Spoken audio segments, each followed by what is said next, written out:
Oh, who is Hollis Wilder? She's also AKA Miss Holly. The interchangeable English names. So, I am a self-taught chef. I enjoy creating food, and I've always loved it. I love that I can have creative license in the kitchen. I like to have control over what I create and how it looks. And quite honestly, food for me came very naturally. And so when I was trying to figure out what I wanted to fall back on to be self-supporting through my own contributions back in my 20s, being a chef was the most direct way for me to take care of myself, pay my way and create a company. And I also did not want to work for anyone. I wanted to be completely on my own. So in the beginning, I made a lot of sacrifices to make that happen. Yes, before I became a mini celebrity, because I was on the Cupcake Wars just a few times, I was cooking for actual celebrities, yes, in Los Angeles. I started out making food for the TV show Boston Common, which was on the air for a few years. The creators of the show, Max Muchnick and David Cohen, later went on to create Will and Grace. And I was taken along for that journey. And so it was a 10-year-long, wonderful relationship where I was given the opportunity to have my own kitchens at the CBS Radford lot in the San Fernando Valley, which is where the show was filmed, along with many, many other TV shows, including Seinfeld, all of which I cooked for over that period of years. And at the same time, I was cooking for the writers and producers of television shows and the celebrities that were on the shows. I was also invited to do private parties for them in their homes. And that is when I parlayed my talent to cooking for Tom Cruise, Nicole Kidman. Jay Leno was a regular client of mine. Kevin Costner. There was a very long list of people that I cooked for, the Osmonds, Michael Jackson. And then I purchased a company which made me into a night owl. So I was literally married to a beeper. And this was back in the day that there was a beeper. So there was no cell phone, right? And I couldn't do any instant messaging. There was no Twitter, Facebook. It's astonishing that I was as successful as I was without that little mobile device. But that is how I built my brand. So I would cook for their private airplanes, and then I would cook on set and in the studios for the writers and producers, creators of television shows. And then I would go to their homes and cook for them. So I was cooking around the clock. I'm definitely a risk taker. I was very comfortable in Los Angeles, where I was making food for 8 different television shows every day.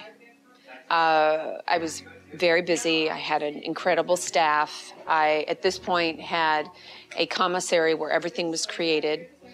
And I was enjoying a lot of benefits of my hard work. And my children were born, and was living in Hidden Hills, which is now famously known in Calabasas because of the Kardashians. But I was living there before they arrived. And I said to my husband, we don't need to live in this part of the country anymore. We can move to another part of the country where there's growth. And so I Googled growth, and 2 places came up, Orlando, Florida, and Raleigh, North Carolina. And Raleigh was too cold, so we came to Orlando. And with the specific idea that I would come up with some sort of a food concept. I didn't know what that was going to be exactly, but I wanted to use my Miss Holly brand, which is what I'd been using in Los Angeles. Good Golly, Miss Holly was the name of my company there. And so the Cupcake sort of just came about because when I arrived in Orlando, after doing a lot of research, and finding the right real estate, which is where I am in the Waterford Town Center, near Alafaya, in a very well-established Waterford Town Center, with great co-tenancy. It's all about the real estate. And so the idea to come up with a cupcake, and at the time, frozen yogurt shop, there were none in Orlando. So it started to become this unbelievable success, even during a time when the economic crisis was global. I opened up a cupcake store, and I was doing very well. And in the first year of my business, I broke even. And at that time, I was here 18 hours a day, making my company, creating flavors, coming up with how the company runs, because it didn't come with it's not a franchise. I created it, so it didn't come with a manual. I had to create the manual. And then one day the Food Network called the store. And such is the case with the Food Network. Whenever they vet the nation to come up with talent for their shows, they Google search, as they did for me, cupcakes in Orlando, Florida. And I popped up because I was the only person that had cupcakes. They called the store. And I didn't answer the phone, but one of my sweeties, I call my employees sweeties, answered the phone. And she called me and said, the Food Network has called and they want you to be on their show, Cupcake Wars. I didn't have to audition. They called and said, we want you to be on the show. I sent them a tiny little, at the time it was a flip cam video of myself, introducing myself, and they called and said, okay, we want you to be on the show. So I was on the first show of the first season, after the pilot. And then, as is the case with me, I'm a risk taker and I love a challenge. And it would be, at that point, it would have been very easy for me to fall back on just creating a cupcake that was safe and a cupcake that came from my Sweet by Holly shops. But I didn't choose to do that. And so the challenge was breakfast. It was for the George and Ann Lopez golf tournament. And the items on the table were all items that have to do with breakfast. So there was salmon, capers, lemon, cream cheese, sausage, bacon, all things having to do with maple. And I remember thinking to myself when I saw those ingredients that the other three competitors would probably make something maple bacon based because it's such a great combination. It's really easy to make. Everybody that eats pancakes and bacon together does it all together on their fork anyway, so it's not a big stretch, but salmon is a big stretch. And the reason that I'm so successful on the Cupcake Wars and the reason that I win is because I believe that I'm also a savory chef. So I'm not just sweet, I'm savory. And so for me to come up with the idea of taking salmon and creating a cupcake with it was really easy for me. So I won. And then I remember thinking to myself, wow, that was really fun, and I hope the party doesn't end here. And all it takes when you're on shows like that, and the purpose of being on a show like that for me was so that I could get brand recognition with the inevitability of having my own television show and then book deals and to become a personality on the Food Network.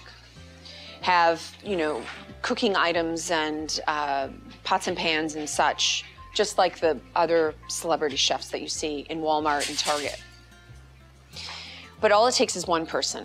And so the phone call came from Abrams, which is the publisher of Stuart Tabori and Chang in New York. And they called and asked me to write a cookbook, which for me, being self-taught and a dyslexic, was pretty amazing because I'm a self-taught chef. I did not go to culinary school. I just have a really good tongue, and I know how to make things taste great and look great, and I know how to put together recipes. So they asked me to write a cookbook, and I came up with the concept of savory bites. And then while I was working on that, the Food Network called and said, we want to create a television show with you in mind, and it's called Cupcake Confidential. The show didn't get picked up, but it is still out there. You can watch the episodes.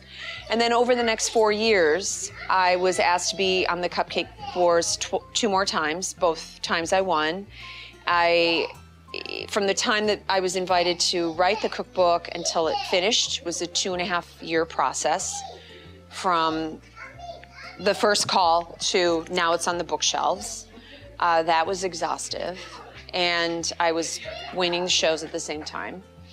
And it's just been really amazing. I have to say that now I'm just really grateful that I get to enjoy what I think are really pretty extraordinary cupcakes made by some pretty extraordinary people who now make these amazing cupcakes every single day.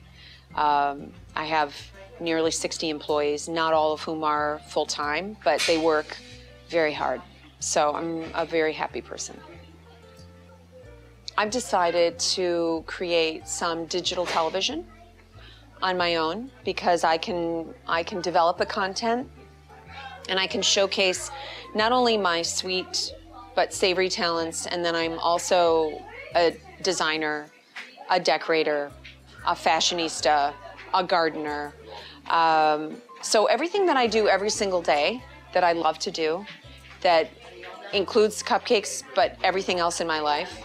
I'm a full-time mom, raising 10 and 11-year-old children. That has now become the most important priority in my life. And to balance all of that is a challenge, but I can control the content. And digital television is an amazing place to do that. So I've already started filming. I have a film crew that is doing that with me. And we hope to have some episodes launching in the next month or so.